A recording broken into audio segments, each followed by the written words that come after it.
আসমানের স্রোতে সৃষ্টি করে নাই, আমার মাহবুবকে ফেরেশতাদের রূপ দান করে নাই, আমার মাহবুবকে আসমানের রূপ দান করে নাই, আমার মাহবুবকে সিদরাতুল মুনতাহার রূপ দান করে নাই, আমার মাহবুবকে লামাকারের রূপ দান করে নাই, আমার মাহবুবকে জিনের স্রোত দান করে নাই, আমার মাহবুবকে সমুদ্রের সৃষ্টির সমুদ্রের রূপ দান করে নাই, আমার মাহবুবকে এই পৃথিবীর বুকে প্রেরণ করেছি। ও মানুষ, তোমাদের কাবার পরিধান করিয়ে আর তোমাদের কাবার পরিধান করিয়ে পাঠাবার কারণে আমার মাহবুবের সাথে তোমাদের তাআল্লুক লেগে গিয়েছে, তোমাদের সাথে আমার মাহবুবের তাআল্লুক লেগে যাওয়ার কারণে আমি আল্লাহ ওয়ালাকাদ কাররামনা বানি আদম বলে সৃষ্টি জগতের মধ্যে আমি আল্লাহ তোমাদেরকে শ্রেষ্ঠত্বের মাকাম দান করলাম। বড় করে বলেন আল্লাহ পাক সুবহানাহু ওয়া তাআলা হাজারো সৃষ্টির মাঝে আমাদেরকে কেন শ্রেষ্ঠত্বের মাকাম দিয়েছেন? আল্লাহ পাক উত্তর দিলেন, ও মানুষ, আমার মাহবুব নবী রহমাতুল লিল আলামিনকে এই পৃথিবীর বুকে প্রেরণ করেছি, মানুষের কাবার পরিধান করিয়ে প্রেরণ করেছি, আর মানুষের কাবার আমার নবী রহমাতুল লিল আলামিনের সাথে লেগে যাওয়ার কারণে ও মানুষ, তোমাদের মর্যাদা আমি আল্লাহর কাছে বেড়ে গিয়েছে। বড় করে বলেন। আপনি মসজিদে যাবেন, নামাজ পড়বেন, তো নামাজ পড়বার আগে আপনি উজু করতে হবে।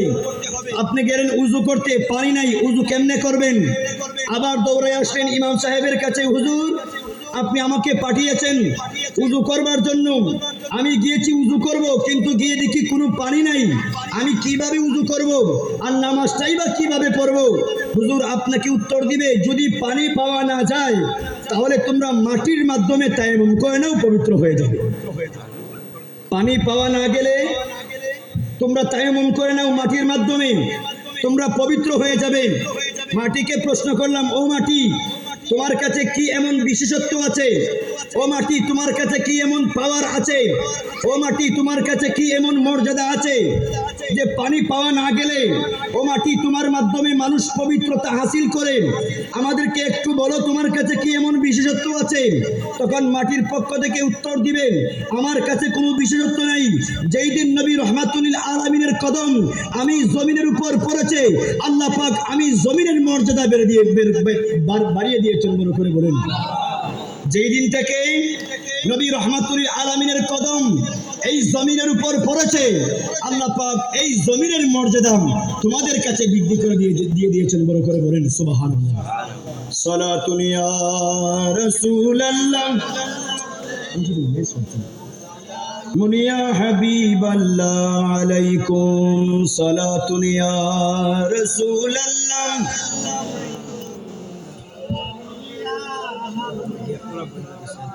আল্লাহ পাক সুবহানাহু ওয়া তাআলা এই মাটির মর্যাদা বৃদ্ধি করে দিয়েছেন আমার নবী রহমাতুল লিল আলামিনের কারণে। আমার নবী রহমাতুল লিল আলামিনের কারণে আল্লাহ নবী রহমাতুল লিল আলামিনের নূরের সাথে যখন যে সম্পর্ক করেছে আল্লাহ পাক তখন তাকেই মর্যাদান্বিত করে দিয়েছেন। যখন সম্পর্ক করেছে আদম সফিউল্লাহ, তখন আদমের দাম বেড়ে গিয়েছে। আদমকে সমস্ত ফেরেশতারা সম্মান করতে শুরু করলো। যখন এই নূরে মুহাম্মদী যখন মা হাওয়ার কাছে চলে এসেছে, তখন হাওয়াকে সম্মান করতে শুরু করে দিয়েছে। আদম বারা ইলাহির কাছে প্রশ্ন করলেন, মৌলায়ে কারীম, ফেরেশতারা তো আমি আদম সফিউল্লাহকে সম্মান করত, কিন্তু এখন তারা আমাকে সম্মান করা ছেড়ে দিয়ে হাওয়াকে সম্মান করতে শুরু করে দিয়েছে। আল্লাহ বলেন, ও আদম, তোমাকে ফেরেশতারা সম্মান করেনি, বরং তোমার ভিতরে আমার নবী রহমাতুল লিল আলামিনের নূর থাকবার কারণে আমার ফেরেশতারা তোমাকে সম্মান করেছিল। এই নূর এখন আর তোমার কাছে নেই, এই নূর হাওয়ার কাছে, সেই জন্য হাওয়াকে সম্মান করতে শুরু করে দিয়েছে। আল্লাহ নবী রহমাতুল লিল আলামিনের নূর যখন আদম সফিউল্লাহর কাছে, তখন আদমের দাম বেড়ে গিয়েছে। যখন আল্লাহ নবী রহমাতুল লিল আলামিনের নূর মা হাওয়ার কাছে, তখন মা হাওয়ার দাম বেড়ে গিয়েছে। যখন শীষের কাছে, তখন শীষের দাম বেড়ে গিয়েছে। যখন নূহের কাছে, তখন নূহের দাম বেড়ে গিয়েছে। যখন ইদ্রিসের কাছে, তখন ইদ্রিসের দাম বেড়ে গিয়েছে। যখন ইব্রাহিম খলিলুল্লাহর কাছে, তখন তখন ইব্রাহিম খলিলুল্লাহর দাম বেড়ে গিয়েছে। যখন ইসমাইল জবিহুল্লাহর কাছে, তখন ইসমাইল জবিহুল্লাহর দাম বেড়ে গিয়েছে। যখন আল্লাহ নবী এই দুনিয়াতে আসলেন, তখন এই দুনিয়ার দাম বেড়ে গিয়েছে। এই নূরের সাথে যখন সম্পর্ক করেছেন সিদ্দিক আকবর, তখন সাদাকাতের দাম বেড়ে গিয়েছে। এই নূরের সাথে যখন সম্পর্ক করলেন ফারুক-এ আজম, তখন ফারুক-এ আজমের দাম বেড়ে গিয়েছে। এই নূরের সাথে যখন সম্পর্ক করলেন উসমান আল গনি, তখন উসমান আল গনির দাম বেড়ে গিয়েছে। এই নূরের সাথে যখন সম্পর্ক করলেন হযরতে মাওলা আলী, তখন মাওলা আলীর দাম বেড়ে গিয়েছে। এই নূরের সাথে যখন সম্পর্ক করলেন মা ফাতিমাতুজ জাহরা, তখন মা ফাতিমাতুজ জাহরার দাম বেড়ে গিয়েছে। এই নূরের সাথে যখন সম্পর্ক করলেন ইমাম হাসান ইমামে হুসাইন, তখন ইমামতের দাম, শাহাদাতের দাম বেড়ে গিয়েছে। তখন আমার নবী রহমাতুল আলামিনের নূরের সাথে সম্পর্ক করেছেন ইমামে আজম, তখন ইমামে আজমের দাম বেড়ে গিয়েছে। আমার নবী রহমাতুল আলামিনের সাথে যখন সম্পর্ক করেছেন বড় পীর আব্দুল কাদের জিলানী, তখন বড় পীর আব্দুল কাদের জিলানীর দাম বেড়ে গিয়েছে। আমার নবী রহমাতুল আলামিনের সাথে যখন সম্পর্ক করেছে এই জমিন, তখন জমিনের দাম বেড়ে গিয়েছে। আল্লাহ পাক এই পৃথিবীর বুকে কোরআন নাজিল করেছেন, যখন আমার নবী রহমাতুল আলামিনের সাথে সম্পর্ক করেছে কোরআন, তখন আল্লাহ পাক কোরআনের দাম বেড়ে দিয়েছেন। প্রত্যেক কিছু আল্লাহ নবী রহমাতুল আলামিনের সাথে যখন যেইভাবে সম্পর্ক করেছে, আল্লাহ পাক তাদেরকে সেইভাবেই মর্যাদান্বিত করে দিয়েছেন। আল্লাহ পাক সুবহানাহু ওয়া তাআলা কালামুল্লাহ শরীফ এই পৃথিবীর বুকে আমাদেরকে দিয়েছেন। তাওরাত আল্লাহর কিতাব, জাবুর আল্লাহর কিতাব, ইনজিল আল্লাহর কিতাব, কোরআন আল্লাহর কিতাব, সবগুলাই আল্লাহর কালাম। কোরআনও আল্লাহর কালাম, কিন্তু শ্রেষ্ঠত্বের বেলায় আল্লাহ পাক কোরআনকে শ্রেষ্ঠ বলেছেন। আল্লাহ তাওরাত তো আপনার কথা, ইনজিল আপনার কথা, জাবুর আপনার কথা, কোরআন আপনার কথা, তো মর্যাদা সবগুলাই একই সমান পাবে। এদিক সেদিক হলো কেন, হেরফের হলো কেন? আল্লাহ বলেন কোরআনের সাথে আমার মাহবুবের সম্পর্ক হয়ে গিয়েছে, আর আমার মাহবুবের সাথে কোরআনের সম্পর্ক হয়ে যাওয়ার কারণে আমি আল্লাহ কোরআনের মর্যাদা তোমাদেরকে বৃদ্ধি করে দিয়েছি। আরো বড় করে বলেন আল্লাহ পাক সুবহানাহু ওয়া তাআলা যুগে যুগে প্রত্যেক জাতিকে, প্রত্যেক সৃষ্টিকে আল্লাহ পাক সুবহানাহু ওয়া তাআলা মর্যাদান্বিত করে দিয়েছেন। আল্লাহ পাক সুবহানাহু ওয়া তাআলা অতীত সৃষ্টি করেছেন, বর্তমান সৃষ্টি করেছেন, ভবিষ্যৎ সৃষ্টি করেছেন। আল্লাহ পাক সুবহানাহু ওয়া তাআলা অতীতের কথা কোরআনে দিয়েছেন, ভবিষ্যতের কথা কোরআনে দিয়েছেন, বর্তমানের কথা কোরআনে দিয়েছেন, আসমানের কথা কোরআনে দিয়েছেন, জমিনের কথা কোরআনে দিয়েছেন, পাহাড়ের কথা কোরআনে দিয়েছেন, সমুদ্রের কথা কোরআনে দিয়েছেন, লৌহে মাহফুজের কথা কোরআনে দিয়েছেন। শুধু তাই নয়, আদম নবীর জামানার কথা কোরআনে দিয়েছেন, শীষ নবীর জামানার কথা কোরআনে দিয়েছেন, ইউসুফ নবীর জামানার কথা কোরআনে দিয়েছেন, সুলাইমানের জামানার কথা কোরআনে দিয়েছেন। আল্লাহ পাক সুবহানাহু ওয়া তাআলা নাই বলতে কোনো কিছু নাই, প্রত্যেক কিছুর কথা আল্লাহ পাক সুবহানাহু ওয়া তাআলা কালামুল্লাহ শরীফের মধ্যে দিয়ে দিয়েছেন। আর এই সমস্ত কিছুর বর্ণনা কালামুল্লাহর মধ্যে দিয়ে আমার নবী রহমাতুল আলামিনের সিরার মধ্যে এই কালামুল্লাহ দান করে দিয়েছেন। তার মানে অতীতের কথা কোরআনে আছে, বর্তমানের কথা কোরআনে আছে, ভবিষ্যতের কথা কোরআনে আছে। পৃথিবীর বুকে সমস্ত কায়নাতের কথা কোথায় আছে? কোথায় আছে? কোরআনে আছে। এই কথার মধ্যে কারো কোনো দ্বিমত নাই। এখন আমি যদি আপনাদেরকে কোরআন শিক্ষা দেই, আমার যতটুকু জ্ঞান আছে ততটুকু আমি আপনাদেরকে বলতে পারবো। আপনি যদি আমার উস্তাদের কাছে যান, তাহলে আমার চাইতে আরো বেশি জানতে পারবেন। কথা বলেন। আমার উস্তাদের চাইতে যদি আপনি শেরে মিল্লাত আল্লামা উবাইদুল হক নঈমীর কাছে যান, আপনাকে আমার উস্তাদের চাইতে তিনি আরো বেশি বলতে পারবেন।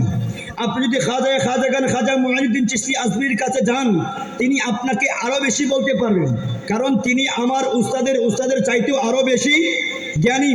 আপনি যদি এই কোরআনটাকে নিয়ে গাউসে পাক বড় পীর আব্দুল কাদের জিলানীর কাছে যান, তাহলে খাজা গরিব নওয়াজের চাইতে গাউসে পাক আরো ভালো শিক্ষা দিবেন। কথা বলেন। আপনি যদি এই কোরআনকে নিয়ে বড় পীর আব্দুল কাদের জিলানী পীর মুর্শিদের কাছে যান, এই কোরআন আপনাকে আরো ভালো শিক্ষা দিবে। এই কোরআনকে নিয়ে যদি আপনি ইমাম হুসাইনের কাছে যান, আপনাকে আরো ভালো শিক্ষা দিবেন। আপনি যদি এই কোরআনকে নিয়ে ইমাম হাসান মুজতবার কাছে যান, আপনাকে আরো ভালো শিক্ষা দিবেন। এই কোরআন যদি আপনি মা ফাতেমাতুজ জাহরার কাছে যান, আপনাকে আরো ভালো শিক্ষা দিবেন। এই কোরআনকে নিয়ে যদি আপনি মাওলা আলীর দরবারে যান, মা ফাতেমার চাইতে মাওলা আলী আরো বেশি শিক্ষা দিবেন। আপনি যদি এই কোরআনকে নিয়ে উসমান গনির কাছে যান, এই কোরআন আপনাকে আরো ভালো শিক্ষা দিবেন। এই কোরআনকে নিয়ে যদি আপনি ফারুকে আজমের কাছে যান, এই কোরআন আপনাকে আরো ভালো শিক্ষা দিবেন। এই কোরআন নিয়ে যদি আপনি সিদ্দিক আকবরের কাছে যান, তাহলে নাই বলতে নাই, প্রত্যেক কিছুর কথা আল্লাহ পাক সুবহানাহু ওয়া তাআলা সিদ্দিক আকবরের মাধ্যমে আপনাকে জানিয়ে দিবেন। আপনি 99% জ্ঞান আপনি সিদ্দিক আকবর থেকে পেয়ে গেলেন। আপনি বললেন হুজুর আমি 100 চাচ্ছি, তো 100 পেতে হলে আমি কি করতে হবে? হুজুর আপনাকে উত্তর দিবেন, আপনি 100 জ্ঞান আহরণ করতে হলে এই কোরআনটাকে নিয়ে আদবের সাথে নবী রহমাতুল আলামিনের দরবারে চলে যান। আপনি যদি হুজুরের কাছে যান, হুজুরের উপর কোরআন নাজিল হয়েছে, আপনাকে হুজুর কোরআনের শুরু থেকে শেষ পর্যন্ত প্রত্যেক কিছুর কথা স্পষ্টভাবে আপনাকে জানিয়ে দিবে, এর মধ্যে একটা বিন্দু পরিমাণ বাকি থাকবে না। আমার নবী রহমাতুল আলামিন কোরআনের জানে না এইরকম কোনো কিছু আছে? প্রত্যেক কিছুর খবর আমার নবী রহমাতুল আলামিন জানে কি জানে না? প্রত্যেক কিছুর কথা আমার নবী রহমাতুল আলামিন জানে। আর আপনারা এটাও স্বীকার করেছেন, পৃথিবীর বুকে যত জ্ঞান আছে, পৃথিবীর বুকে যত কিছু আছে, পৃথিবীর বুকে যত মাখলুক আছে, পৃথিবীর বুকে যত সৃষ্টি আছে, সমস্ত সৃষ্টির কথা কোথায় আছে? কোরআনে আছে। কোথায় আছে? কোরআনে আছে। তো আপনি যদি নবী রহমাতুল আলামিনের কাছে যান, সমস্ত জ্ঞান আপনাকে শিক্ষা দেন। আমার নবী রহমাতুল আলামিন তো সৃষ্টি, আর কোরআন এর কালাম, কোরআন হচ্ছে আল্লাহর কালাম। এই কালামুল্লাহ নিয়ে যদি আপনি আল্লাহর কাছে যান, তাহলে জ্ঞানের আর কোনো কমতি নাই। আমার আল্লাহ পাক সুবহানাহু ওয়া তাআলা তার মাহবুব নবী রহমাতুল আলামিনকে এই কোরআন শিক্ষা দান করেছেন। বড় করে বলেন। এখন যদি আপনি বলেন নবী পাক রহমাতুল আলামিন এই জ্ঞান জানে, এই জ্ঞান জানে না, তাহলে প্রশ্ন আসবে আল্লাহ তার মাহবুবকে জানিয়ে দেয় নাই, আল্লাহ তার বন্ধুকে জানিয়ে দেয় নাই। তো আল্লাহ তো এমন নয়, আল্লাহ তো হাকামুল হাকিমিন, তার বন্ধুকে সমস্ত কিছুর কথা জানিয়ে দিয়েছেন। তার মানে আমার নবী রহমাতুল আলামিন সমস্ত কিছুর খবর জানেন। কবরে প্রশ্ন হবে কয়টা? তো আপনারা কবরে 3টা প্রশ্ন হবে, কেমনে জানেন? আপনারা উত্তর দিবেন হুজুর আপনারাই তো ওয়াজে কালামে বলেন যে কবরের মধ্যে প্রশ্ন হবে কয়টা। আমাকে যদি প্রশ্ন করেন হুজুর কবরে যে 3টা প্রশ্ন হবে, আপনি কেমনে জানেন? আমি বলবো আমার হুজুর আমাকে শিক্ষা দান করেছেন। আরো বড় করে বলেন। আমার হুজুরকে যদি প্রশ্ন করেন হুজুর কবরে 3টা প্রশ্ন হবে, আপনি আপনার ছাত্রকে শিক্ষা দিয়েছেন, তো কবরে আপনি গিয়েছেন?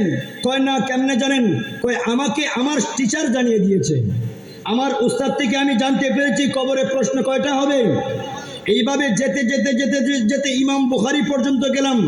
ও ইমাম বুখারী কবরে 3টা প্রশ্ন হবে, আপনি আপনার কিতাবের মধ্যে লিপিবদ্ধ করে দিয়েছেন। ও মুসলিম কবরের মধ্যে 3টা প্রশ্ন হবে, আপনি লিপিবদ্ধ করে দিয়েছেন, আপনি কি কবরে গিয়েছেন? আপনি কেমনে জানেন? তখন তিনি বলবে নবী রহমাতুল আলামিনের সাহাবীদের থেকে আমাদের কাছে হাদিসে পাক এসেছে, তাদের মাধ্যমে আমরা জানতে পেরেছি কবরের প্রশ্ন 3টা হবে। কবরের প্রশ্ন কয়টা হবে? 3টা প্রশ্ন হবে। সাহাবীদেরকে প্রশ্ন করলাম, এই বাচ্চা ও আমার সাহাবায়ে কেরাম, আপনারা কি কবরে গিয়েছেন? কয় না। তাহলে কবরে যে 3টা প্রশ্ন হবে আপনারা জানেন কেমনে? তখন সাহাবীদের পক্ষ থেকে আপনাদেরকে উত্তর দিবে কবরে 3টা প্রশ্ন হবে, এই জবাব আমরা পেয়েছি নবী রহমাতুল আলামিন থেকে। কবরে প্রশ্ন কয়টা হবে এই উত্তর কে বলে দিয়েছেন? আমার নবী রহমাতুল আলামিন।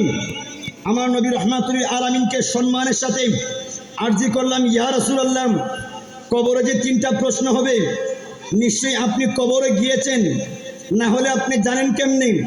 আমার নবী রহমাতুল আলামিন বলবেন না আমি কবরে যেতে হয়নি, আল্লাহ আমাকে জানিয়ে দিয়েছেন। আরো বড় করে বলেন, আমার আল্লাহ কবরে যে 3টা প্রশ্ন হবে এই উত্তর আল্লাহ আমাকে জানিয়ে দিয়েছেন। ইয়া রাসূলুল্লাহ কবরের পরে কি?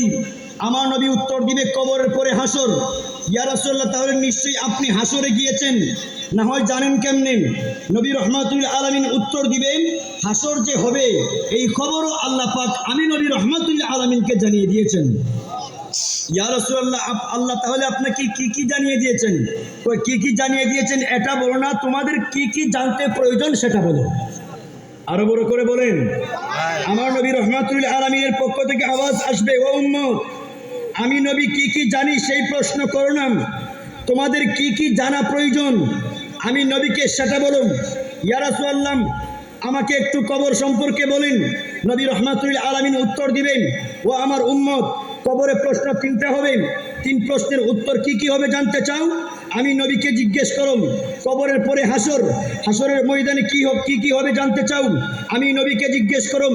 হাসরের ময়দানে কার কি অবস্থা হবে জানতে চাও?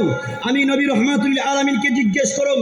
কবর হাসরের ময়দানের মধ্যে ফুলসিরাতের পুল আছে, ফুলসিরাতের পুল পার হতে গেলে কার কি আমল লাগবে জানতে চাও? আমি নবীকে জিজ্ঞেস করুন। আমার নবী রহমাতুল আলামিন হাসরের অবস্থা তোমাদেরকে বলবেন। হাসরের পরে, ও আমার উম্মত তোমরা জাহান্নাম সম্পর্কে জানতে চাও? আমি নবীকে জিজ্ঞেস করুন। আমি তোমাদেরকে জাহান্নাম সম্পর্কেও বলবো, এটাও আল্লাহ পাক আমাকে জানিয়ে দিয়েছেন। ও উম্মত তোমরা জান্নাত সম্পর্কে জানতে চাও? আমাকে জিজ্ঞেস করুন। জান্নাতের প্রত্যেকটা কামরার খবর আল্লাহ পাক আমাকে জানিয়ে দিয়েছেন। ও উম্মত শুধু তাই নয়, তোমরা জমিন সম্পর্কে জানতে চাও? আমি নবীকে জিজ্ঞেস করুন। জমিনের তলদেশে কি আছে জানতে চাও? আমি নবীকে জিজ্ঞেস করুন। সমুদ্রের মধ্যে কি আছে জানতে চাও? আমি নবীকে জিজ্ঞেস করুন। সমুদ্রের তার নিচেও কি আছে জানতে চাও? আমি নবীকে জিজ্ঞেস করুন। শুধু তাই নয়, জমিনের উপরে কি আছে জানতে চাও? আমি নবীকে জিজ্ঞেস করুন। প্রথম আসমানে কি আছে জানতে চাও? আমি নবীকে জিজ্ঞেস করুন। দ্বিতীয় আসমানে কি আছে জানতে চাও? আমি নবীকে জিজ্ঞেস করুন। তৃতীয় আসমানে কি আছে জানতে চাও? আমি নবীকে জিজ্ঞেস করুন। চতুর্থ আসমানে কি আছে জানতে চাও? আমি নবীকে জিজ্ঞেস করুন। পঞ্চম আসমানে কি আছে জানতে চাও? আমি নবীকে জিজ্ঞেস করো। শুধু তাই নয়, কোন আসমান কি দিয়ে তৈরি করেছেন জানতে চাও? আমি নবীকে জিজ্ঞেস করুন। সিদরাতুল মুনতাহার উপরে কি আছে জানতে চাও? আমি নবীকে জিজ্ঞেস করুন। ফেরেশতাদের তোমরা দেখো নাই, ফেরেশতাদেরকে আল্লাহ কি দিয়ে সৃষ্টি করেছেন জানতে চাও? আমি নবীকে জিজ্ঞেস করুন। জিন জাতি সম্পর্কে জানতে চাও? আমি নবীকে জিজ্ঞেস করুন। পশু পাখি সম্পর্কে জানতে চাও? আমি নবীকে জিজ্ঞেস করুন। শুধু তাই নয়, যে আল্লাহকে দেখা যায় না, যে আল্লাহকে ছোঁয়া যায় না, যে আল্লাহর আকার নাই, যে আল্লাহর আকৃতি নাই, ওই আল্লাহ সম্পর্কে জানতে চাও? আমি নবীকে জিজ্ঞেস করুন। শুধু তাই নয়, তোমরা আদম নবীর জামানার কথা তোমরা জানো না, আদম নবীর জামানাতে তোমরা ছিলে না, আদম নবীর জামানার কথা জানতে চাও? আমি নবীকে জিজ্ঞেস করুন। শীষের নবীর জামানা জানতে চাও? আমি নবীকে জিজ্ঞেস করুন। মুসা কালিমুল্লাহর জামানা সম্পর্কে জানতে চাও? আমি নবীকে জিজ্ঞেস করুন। ইউসুফ নবীর জামানা সম্পর্কে জানতে চাও? আমি নবীকে জিজ্ঞেস করুন। মুসা নবীর জামানা সম্পর্কে জানতে চাও? আমি নবীকে জিজ্ঞেস করুন। সুলাইমানের জামানা জানতে চাও? আমি নবীকে জিজ্ঞেস করুন। দাউদের জামানা জানতে চাও? আমি নবীকে জিজ্ঞেস করুন। হযরত ইব্রাহিম খলিলুল্লাহর জামানা জানতে চাও? আমি নবীকে জিজ্ঞেস করুন। আমি নবীকে জিজ্ঞেস করুন। আমি নবীকে জিজ্ঞেস করুন। হযরত ইউসুফ নবীর জামানা জানতে চাও? আমি নবীকে জিজ্ঞেস করুন। ইসমাইল জবিহুল্লাহর জামানা জানতে চাও? আমি নবীকে জিজ্ঞেস করো। শুধু তাই নয়, পৃথিবীর বুকে যত কিছু আছে সমস্ত কিছু সৃষ্টি, সমস্ত সৃষ্টির খবর তো আমি নবী রহমাতুল আলামিন জানি। যে এক আল্লাহকে দেখা যায় না, যে আল্লাহকে ছোঁয়া যায় না, ওই আল্লাহর সম্পর্কে তোমরা জানতে চাও? এটাও আমি নবীকে জিজ্ঞেস করো, সেটাও আমি নবী তোমাদেরকে বলবো। আরো বড় করে বলেন।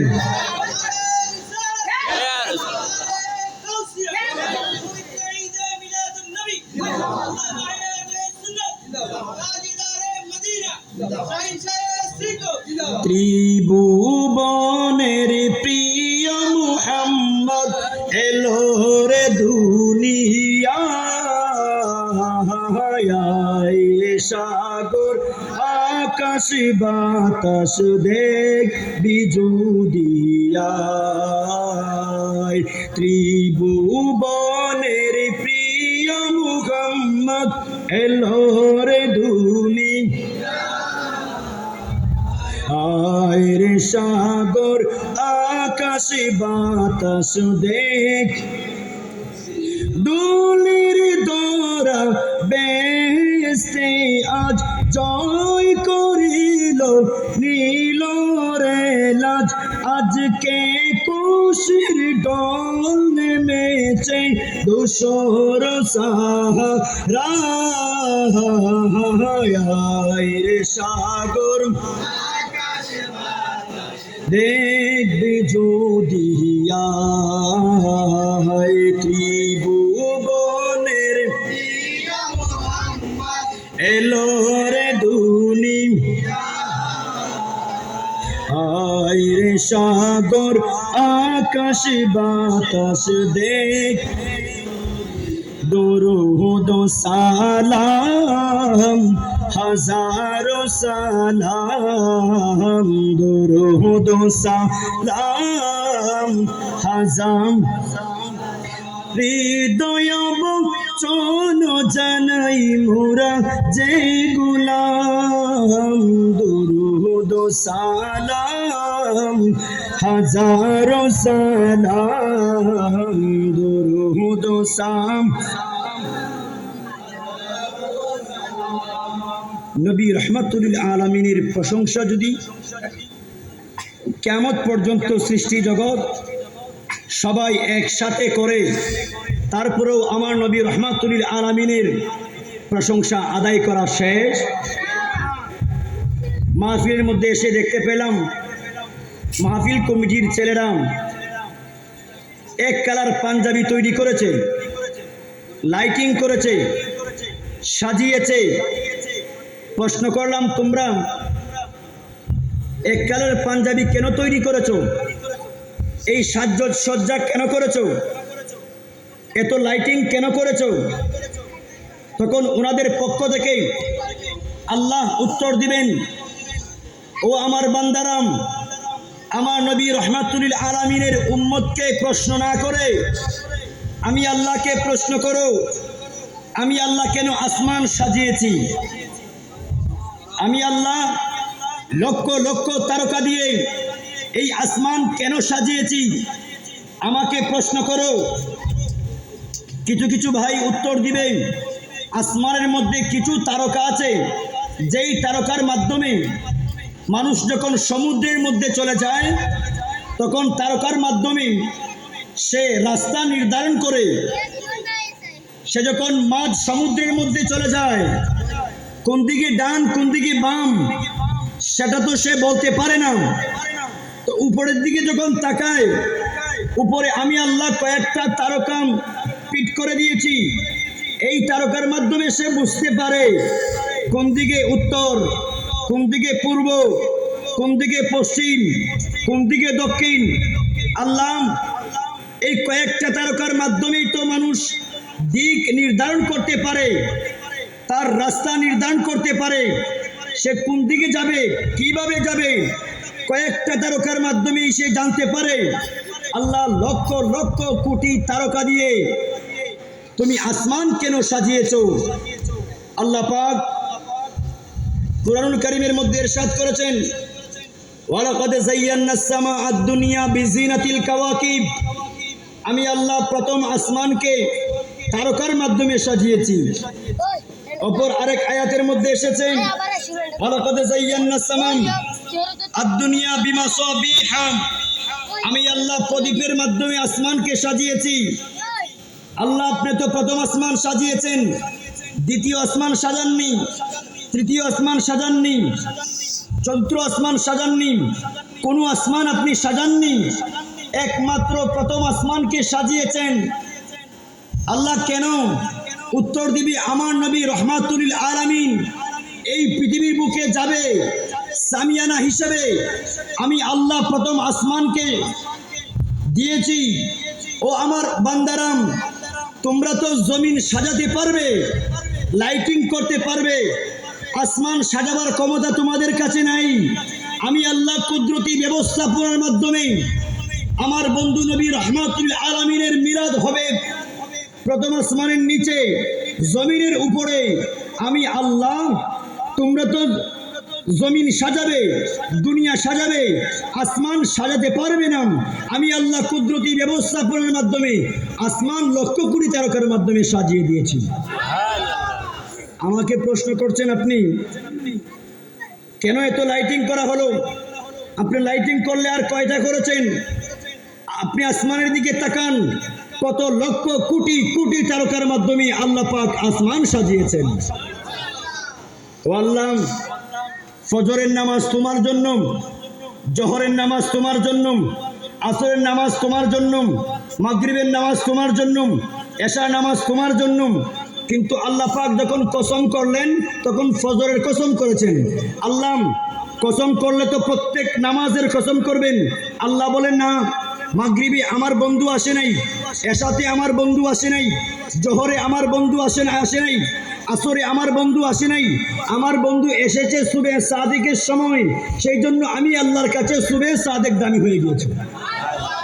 আল্লাহ, আপনি তো বাংলাদেশের কসম করেন নাই, আপনি ইউরোপের কসম করেন নাই, দুবাইয়ের কসম করেন নাই, আপনি আরব দেশের কসম কেন করেছেন?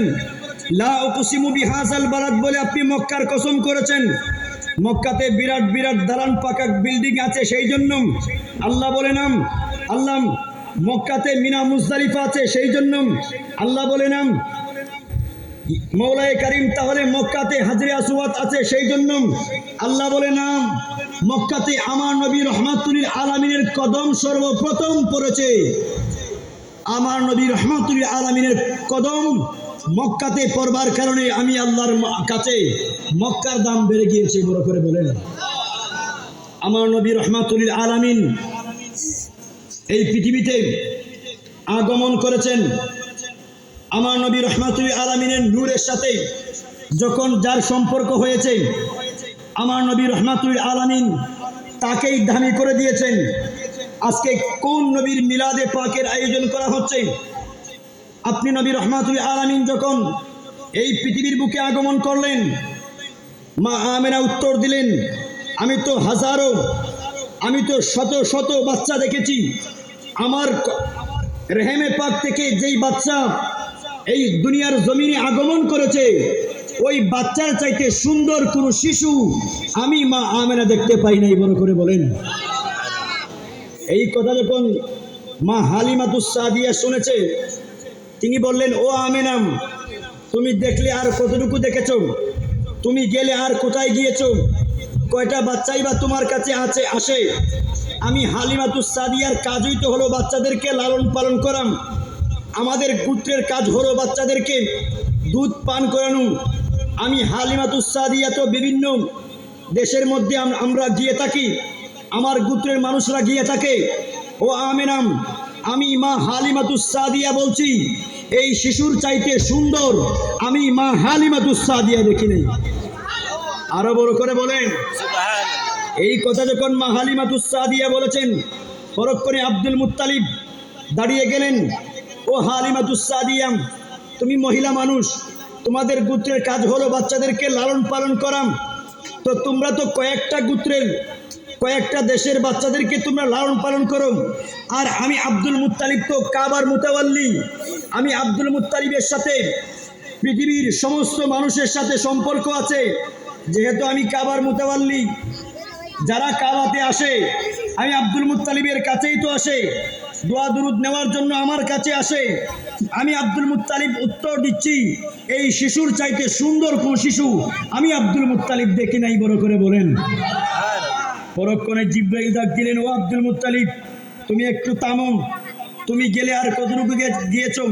তোমার কাছে আসলে আর কতটুকু এসেছে? আমি জিব্রাইল তো আদম নবীর জামানা আমি জিব্রাইল বলতে পারি, শীষ নবীর জামানাম আমি জিব্রাইল বলতে পারি, মূসা কালিমুল্লাহর জামানাম আমি জিব্রাইল বলতে পারি, নূহ নাজিউল্লাহর জামানাম আমি বলতে পারি, ঈসা রূহুল্লাহর জামানাম আমি বলতে পারি, সুলাইমানের জামানাম আমি বলতে পারি। শুধু এই পৃথিবীর কবর নয়, আমি আসমানের কবর জানি, সমুদ্রের কবর জানি, জান্নাতের কবর জানি, জাহান্নামের কবর জানি। কব্বালতু মাশারিকাল আরদি ওয়া মাগারিবাহাম, আমি পৃথিবীর পূর্ব থেকে পশ্চিম পর্যন্ত যত কায়নাত আছে আমি জিব্রিল কায়নাতের প্রত্যেকটি কামরায় কামরায় আমি জিব্রিল ঘুরেছি, সফর করেছি, দেখেছি। আমি জিব্রাইল উত্তর দিলাম, এই শিশুর চাইতে সুন্দর কোন শিশু আমি জিব্রাইল দেখি নাই। বড় করে বলেন। আরো বড় করে বলেন। পরক্ষণেই আল্লাহ পাক সুবহানাহু ওয়া তাআলা জিব্রাইলকে ডাক দিলেন, ও জিব্রাইল, তুমি বেশ লম্বা বক্তব্য দিয়েছ, তুমি এতক্ষণ তো তুমি বক্তব্য দিয়েছ, এখন আমার থেকে শুনুন, তুমি গেলে আর কোথায় গিয়েছ? তোমাকে সৃষ্টি করার একটা সময় আছে, তুমি যাওয়ার একটা বাউন্ডারি আছে, একটা জায়গা আছে, ওই জায়গার উপরে তুমি উঠবার ক্ষমতা নাই। আমি আল্লাহ তো এই তামাম কায়নাত সৃষ্টি করেছি, তুমি যেই সমস্ত জায়গাতে গিয়েছো এইগুলোটা আমি সৃষ্টি করেছি, যেই সমস্ত জায়গাতে তুমি যেতে পারো নাই ওই জায়গাকেও আমি আল্লাহ সৃষ্টি করেছি। শুধু তাই নয়, সৃষ্টি জগতের মধ্যে যত সৃষ্টি আছে সমস্ত সৃষ্টি আমি আল্লাহ সৃষ্টি করেছি। আমি আল্লাহ উত্তর দিচ্ছি, আমার বন্ধুর চাইতে, আমার হাবিবের চাইতে, এই নূরের চাইতে, এই শিশুর চাইতে সুন্দর কোন শিশু আমি আল্লাহ সৃষ্টি করি নাই। আমার নবী রাহমাতুল আলামিনের চাইতে সুন্দর সৃষ্টি আল্লাহ পাক সৃষ্টি করে নাই। এই কথা আমার নয়, খুদ রব্বুল আলামিন উত্তর দিয়ে দিয়েছেন। আগুনের ধর্ম হলো পুড়ে পেলাম, আগুনের ধর্ম হলো জ্বালিয়ে পেলাম। তো ইব্রাহিম খলিলুল্লাহকে আগুনের কুণ্ডলিতে নিক্ষেপ করা হয়েছে। তো ইব্রাহিম খলিলুল্লাহকে আগুনের কুণ্ডলি জ্বালাইতে পারে নাই। ও আগুন, তুমি ইব্রাহিম খলিলুল্লাহকে জ্বালাইতে পারো না কেন? তোমার ধর্ম তো হচ্ছে পুড়িয়ে পেলাম। তো ইব্রাহিম খলিলুল্লাহকে যখন তোমার কাছে দেওয়া হয়েছে, তুমি ইব্রাহিম খলিলুল্লাহকে পোড়াও নাই, তখন আগুন উত্তর দিবে, আল্লাহ আমাকে আদেশ করেছে, কুলনা ইয়া নারু কুনি বারদাও ওয়া সালামান আলা ইব্রাহিম। আল্লাহ পাক আগুনকে আদেশ করলেন, কুলনা ইয়া নারু কুনি বারদাও ওয়া সালামান আলা ইব্রাহিম, ও আগুন তুমি আমার ইব্রাহিমের জন্য ঠান্ডা হয়ে যাও। ও আগুন তুমি ঠান্ডা হয়ে যাওয়ার কথা বলেছে, কেন বলেছে? ইব্রাহিম খলিলুল্লাহকে বললাম, ও ইব্রাহিম খলিলুল্লাহ, তোমাকে তো আগুন পড়ে নাই, তোমাকে তো আগুন জ্বালাই নাই, আগুন তোমার জন্য ঠান্ডা হয়ে গিয়েছে। তখন উত্তর আসবে, আগুন আমাকে কিভাবে জ্বালাবে? আমার ভিতরে নূরে মুহাম্মদী বিদ্যমান রয়েছে। আরো বড় করে বলেন। এই কথা আমার নয়, আল্লাহ তো জাস্ট কুরআনুল কারীমের মধ্যে বলেছেন, নারে তাকবীর, নারে রিসালা, নারে গৌসিয়া। আলহামদুলিল্লাহ, আমাদের দাওয়াতি মেহমানগণ একে একে আসতে চলেছেন। আমরা যারা এখনো পর্যন্ত এদিক সেদিক ঘোরাফেরা করছি, আমরা আমাদের এই সুন্দর সামিয়ানার নিচে আমরা চলে আসি। আল্লাহ পাক সুবহানাহু ওয়া তাআলা আগুনকে বললেন, কুলনা ইয়া নারু কুনি বারদাও ওয়া সালামান আলা ইব্রাহিম। আমরা জাহিরি ভাবে দেখতে পাই আল্লাহ আগুনকে ইরশাদ করেছেন, ও আগুন তুমি আমার ইব্রাহিমের জন্য ঠান্ডা হয়ে যাও। এই আয়াতের ব্যাখ্যা করেছেন ইমামে আজম। ইমামে আজম উত্তর দিলেন, আনতাল্লাযী লামা তাওয়াসসালা আদম ওয়া বিকাল খলিলু দা ফাসারাত নারুহু বারদাতান ওয়া ক্বাদ খুমিলাত বিনুরিস সিনাকাম। আল্লাহ পাক সুবহানাহু ওয়া তাআলা আগুনকে ঠান্ডা হওয়ার কথা এই জন্য বলেছেন, যেহেতু হযরতে ইব্রাহিম খলিলুল্লাহর ভিতরে আমার নবী রাহমাতুল আলামিন বিদ্যমান ছিল। আমার নবী রাহমাতুল আলামিন বিদ্যমান থাকবার কারণে আল্লাহ পাক হযরতে ইব্রাহিম খলিলুল্লাহকে পোড়ায়। ছুরির ধর্ম হলো কেটে পেলাম। ও ছুরি, তুমি ইসমাইল জবিহুল্লাহকে কাটো নাও কেন? তোমার ধর্ম তো হলো আলাদা করে পেলা, কেটে পেলাম। তুমি ইসমাইল জবিহুল্লাহকে কাটো নাই কেন? তখন উত্তর দিবে, আমি দুইটা আদেশের মধ্যে অবস্থান করছি। আনা বাইনা আমরাইন ফাল খলিলু আখতাম। ইব্রাহিম খলিলুল্লাহ বলছে কেটে দেওয়ার জন্য, ওয়াল জালিলু লা তুখতাম, আর আল্লাহ বলছেন না কাটবার জন্য। তো আমি কোন দিকে যাব? ইব্রাহিম খলিলুল্লাহর চাইতে আমার আল্লাহর হুকুমটা বড়, আর আমি আল্লাহর হুকুমটা মানব না কেন? আমি যখন কাটতে গেলাম তখন দেখতে পেলাম ইসমাইল জবিহুল্লাহর পেশানিতে নূরে মুহাম্মদী বিদ্যমান রয়েছে। বড় করে বলেন। আগুন উত্তর দিলেন, ছুরি উত্তর দিলেন, আমি ইসমাইল জবিহুল্লাহকে কাটি নাই কেন? কারণ ইসমাইল জবিহুল্লাহর ভিতরে নূরে মুহাম্মদী ছিল। ইব্রাহিম খলিলুল্লাহকে কাটে নাই, ইব্রাহিম খলিলুল্লাহকে পোড়ায় নাই কেন? ইব্রাহিম খলিলুল্লাহর ভিতরে নূরে মুহাম্মদী ছিল। তুফানের কাজ হলো ধ্বংস করে দেয়া, শেষ করে দিয়াম, বিনাশ করে দিয়াম। তো নূহ আলাইহিস সালাতু ওয়াস সালাম আর তুফান যখন এসেছে তখন সমস্ত কিছু ধ্বংস হয়ে গিয়েছে, কিন্তু আল্লাহ নবী নূহ আলাইহিস সালাতু ওয়াস সালাম আর কিস্তির কোনো সমস্যা, কিস্তি অক্ষত ছিল। ও কিস্তি তুমি ডুবো নাই কেন? ও তুফান তুমি হযরত নূহ আলাইহিস সালাতু ওয়াস সালাম আর কিস্তিকে ভেঙে দেও নাই কেন? এই কথার উত্তর দিলেন আল্লামা আব্দুর রহমান নুরুদ্দিন জামি। अगर नाम मोहम्मद रम नया बिरद शफी आदम न आदम याफते तौबा ननु हजगर के ना जाइना बड़ করে বলেন। আল্লাহ পাক সুবহানাহু ওয়া তাআলা আদম সফিউল্লাহ তওবা কবুল করেছেন। আমার নবী রহমাতুল আলামিনের উসিলায় নূহ আলাইহিস সালাতু ওয়াস সালাম আর কিস্তিকে অক্ষত রেখেছেন। আমার নবী রহমাতুল আলামিনের উসিলায় আল্লাহ নবী হযরতে ইব্রাহিম খলিলুল্লাহকে আগুনের কুণ্ডলী পোড়াই নাই, উসিলা আমার নবী রহমাতুল আলামিন ইসমাইল জবিহুল্লাহকে কাটে নাই, উসিলা আমার নবী রহমাতুল আলামিন। অর্থাৎ আদম থেকে শুরু করে প্রত্যেক নবী, প্রত্যেক রসুল আমার নবী রহমাতুল আলামিন থেকে দয়া পেয়েছেন। যখন যে আমার নবীর সাথে সম্পর্ক করেছে দামি হয়ে গিয়েছে, আমরা উম্মতরাও যখন, আমরা গুনাহগার বান্দারাও যখন নবী রহমাতুল আলামিনের কদমে এসে গিয়েছি, তার পথে মতে যখন চলবো, আল্লাহর কাছে আমাদের মর্যাদাও বৃদ্ধি হয়ে যাবে। আল্লাহ পাক সুবহানাহু ওয়া তাআলা আমাদের প্রত্যেকের হাজিরি কবুল করুক। সকলে বলুন আমিন। ওয়া আখির দাওয়ানা আলহামদুলিল্লাহি রাব্বিল আলামিন। আসসালামু আলাইকুম ওয়া রাহমাতুল্লাহি তাআলা ওয়া বারাকাতুহু। মাশাআল্লাহ, মারহাবা।